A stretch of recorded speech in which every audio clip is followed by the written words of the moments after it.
Bienvenidos a Bandera Blanca. Este es un espacio donde juntos analizamos la realidad, descubrimos la verdad y levantamos la voz con esperanza. Si es la primera vez que llegas aquí, no olvides suscribirte, comentar, compartir y darle like, porque tu participación hace que esta comunidad siga creciendo. Arrancamos. En 2019, Estados Unidos lanzó una misión ultrasecreta con los Navy SEALs en Corea del Norte. El objetivo era instalar un dispositivo de escucha para interceptar comunicaciones del régimen de Kim Jong-un. La operación fracasó cuando los comandos se toparon con un pequeño grupo de civiles norcoreanos en la costa. El encuentro terminó en un tiroteo, hubo muertos, y los SEALs intentaron ocultar las pruebas antes de retirarse. El incidente, lejos de pasar desapercibido, encendió todas las alarmas en Pyongyang. Poco tiempo después, el régimen lanzó una purga masiva dentro de sus servicios de inteligencia. Espías y oficiales fueron detenidos, castigados o incluso ejecutados bajo la acusación de haber fallado en su deber de proteger al país de la infiltración extranjera. Estas purgas no eran nuevas, pero esta vez golpearon directamente el aparato de espionaje interno, debilitando sus redes y alimentando la atmósfera de miedo. Para Kim Jong-un, el episodio sirvió como una oportunidad para reafirmar su poder absoluto, castigando cualquier sospecha de deslealtad.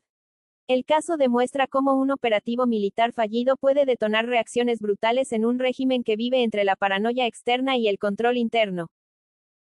El Supremo Tribunal Federal de Brasil condenó al expresidente Jair Bolsonaro a 27 años y 3 meses de prisión por intento de golpe de Estado tras perder las elecciones de 2022.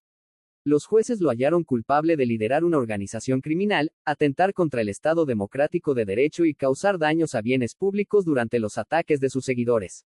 Con esta decisión histórica, Bolsonaro se convierte en el primer expresidente brasileño condenado por tratar de impedir la transición pacífica del poder. Actualmente permanece en arresto domiciliario en Brasilia, a la espera de su traslado a prisión. La sentencia divide a la sociedad, para sus seguidores es persecución política, mientras que para sus opositores es justicia y defensa de la democracia. Más allá de las posturas, el fallo marca el fin de la carrera política de Bolsonaro y envía un mensaje claro: en Brasil, la democracia no se negocia. El Congreso ha aprobado una nueva ley para reformar el sistema de pensiones, pero lejos de resolver los problemas, lo que ha hecho es crear más riesgos para los peruanos. Se habla de una pensión mínima de 600 soles, pero eso significa que el Estado, es decir, todos nosotros, tendrá que cubrir el gasto, poniendo en peligro las finanzas públicas. También se promete libre movilidad entre sistemas y más competencia con nuevas entidades que manejen fondos, pero eso puede abrir la puerta a manejos irresponsables y mayor desorden. Lo más grave es que se restringe el retiro del 95.5% de los fondos, ya no todos podrán disponer de su dinero al jubilarse. El Congreso nos vende libertad, pero en realidad está quitándole a los trabajadores el derecho de decidir sobre el esfuerzo de toda su vida. Esta no es una verdadera reforma, sino un parche político. A futuro, cuando el Estado no pueda financiar esas pensiones mínimas y los afiliados descubran que no pueden acceder a sus fondos, se generará una gran crisis social. El Congreso, una vez más, legisla de espaldas a la gente, imponiendo medidas improvisadas que ponen en riesgo el futuro de millones de peruanos. El alcalde de Lima quiere vendernos como donación, lo que en realidad es un despilfarro monumental, trenes viejos, de casi 40 años, retirados en Estados Unidos por inservibles. Para traerlos, la municipalidad no solo está gastando más de 20 millones de dólares en traslado y reacondicionamiento, sino que además pretende hacernos creer que eso modernizará la ciudad. Estos trenes no son una solución, son un retroceso. Funcionan con locomotoras diésel contaminantes, sus repuestos son caros y difíciles de conseguir, y su mantenimiento costará una fortuna que saldrá del bolsillo de los limeños. No es progreso, es óxido con maquillaje. Se trata de puro populismo, un show armado para la foto, mientras Lima sigue atrapada en el caos del transporte público, sin planificación, sin seguridad y sin respeto por las verdaderas necesidades de la gente. Lima no necesita chatarra disfrazada de modernidad. Necesita un transporte sostenible, seguro y de futuro. Lo que hoy vemos es la prueba de una gestión improvisada, que prefiere gastar en fierros oxidados antes que en hospitales, colegios y seguridad. Los limeños merecen respeto, no engaños. Y tarde o temprano, esta farsa del tren chatarra será recordada como el monumento al despilfarro municipal. Rusia y Bielorrusia iniciaron los ejercicios militares, ZAPAD 2025, que se extenderán del 12 al 16 de septiembre. Oficialmente se presentan como maniobras defensivas, pero en realidad son una demostración de fuerza en plena guerra en Ucrania y a las puertas de la OTAN. Participan alrededor de 13.000 soldados, con despliegues en territorio bielorruso, en Rusia y cerca de Kaliningrado. Incluyen simulaciones de defensa, recuperación de territorios ocupados y pruebas de misiles de alcance intermedio.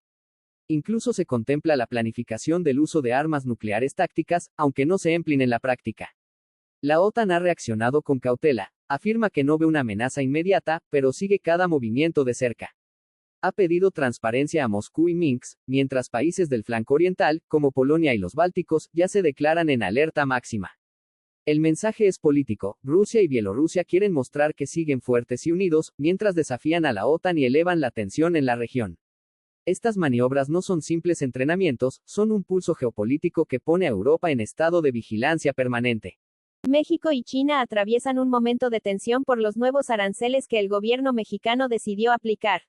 La medida más llamativa es el aumento del impuesto a la importación de autos provenientes de Asia, en especial de China, que pasó del 20 al 50%, además de extenderse a más de 1.000 productos de países con los que no existen tratados de libre comercio. Desde Pekín, la reacción fue inmediata. China advirtió que se opone firmemente a este tipo de restricciones, acusándolas de coercitivas y contrarias al espíritu del comercio internacional. Además, alertó que estas políticas ponen en riesgo la confianza de los inversionistas y pueden afectar gravemente la cooperación económica bilateral.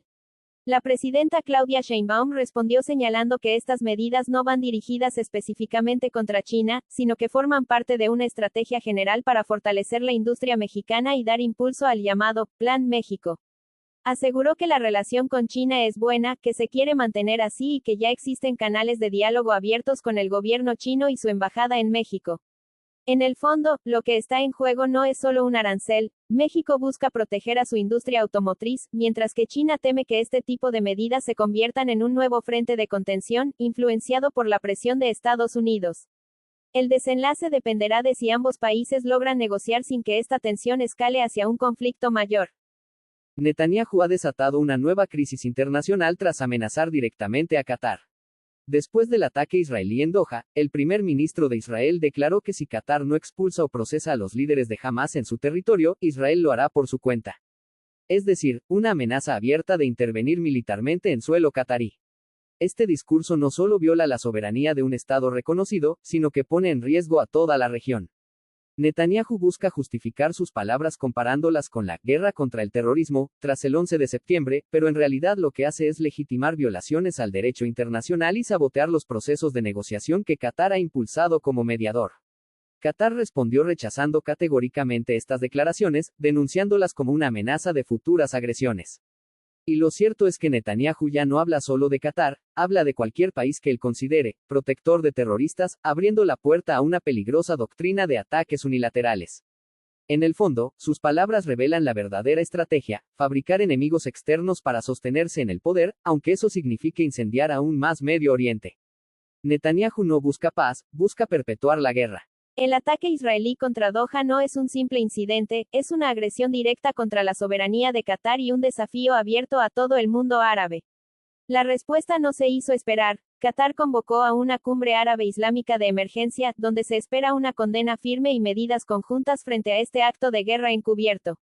Netanyahu quiso mostrar fuerza, pero lo que ha provocado es indignación y un llamado a la unidad.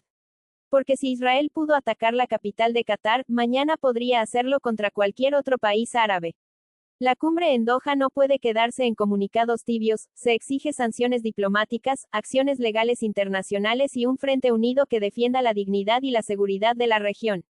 Hoy no solo está en juego la seguridad de Qatar, está en juego la credibilidad y la dignidad de todo el mundo árabe. La historia juzgará si los líderes se levantan con firmeza o si permiten que la impunidad siga marcando el destino de la región. Javier Milei acaba de mostrar, una vez más, de qué lado está gobernando: del lado del ajuste y en contra del pueblo. Con su veto al financiamiento universitario, condena a nuestras universidades públicas al ahogo económico, dejando a docentes sin recomposición, a estudiantes sin becas y a la investigación científica en ruinas. Su mensaje es claro: prefiere un pueblo ignorante antes que una sociedad crítica. Y como si no bastara, también vetó la ley de emergencia pediátrica.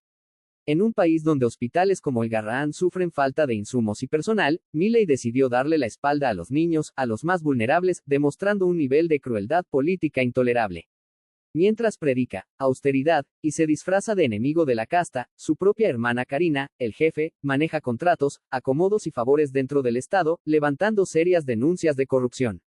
Es decir, nos quitan educación y salud, pero la familia Milei convierte al Estado en su botín privado. Esto no es ahorro ni eficiencia, es saqueo. Y frente a este atropello, solo queda la organización y la movilización del pueblo para defender lo que es nuestro: universidades abiertas, hospitales funcionando y un país donde los derechos valgan más que los caprichos de un presidente autoritario y corrupto. En la madrugada, la ciudad sagrada de Medina en Arabia Saudita fue sacudida por la interceptación de un misil que explotó en el cielo, generando pánico entre la población y los peregrinos. El proyectil fue neutralizado por las defensas saudíes antes de impactar en tierra, pero el hecho ya encendió las alarmas. Ni siquiera los lugares más santos del Islam están libres del conflicto regional. Aunque se señala a los rebeldes hutíes de Yemen como responsables, lo cierto es que este ataque ocurre en un contexto de creciente tensión en Medio Oriente, donde la guerra en Gaza y los choques con Irán han convertido a la región en un tablero de guerra abierta. Lo más grave es que Arabia Saudita, pese a gastar miles de millones en armas occidentales, sigue mostrando vulnerabilidad, incluso en sus ciudades más emblemáticas. El gobierno aún no brinda detalles sobre daños o víctimas, pero las imágenes de la explosión circulan en todo el mundo, generando preocupación y desconfianza en la capacidad saudí de proteger a su pueblo y a los peregrinos. La explosión en Medina no es solo un incidente militar, es un golpe simbólico y moral que expone la fragilidad de la seguridad en Medio Oriente y que deja en evidencia que la guerra puede tocar cualquier puerta. Esto fue todo por hoy en Bandera Blanca. Recuerda que tu apoyo es fundamental para que sigamos creciendo, así que no olvides suscribirte, comentar, compartir y por supuesto darle like al video. Nos vemos en el próximo video. Muchas gracias.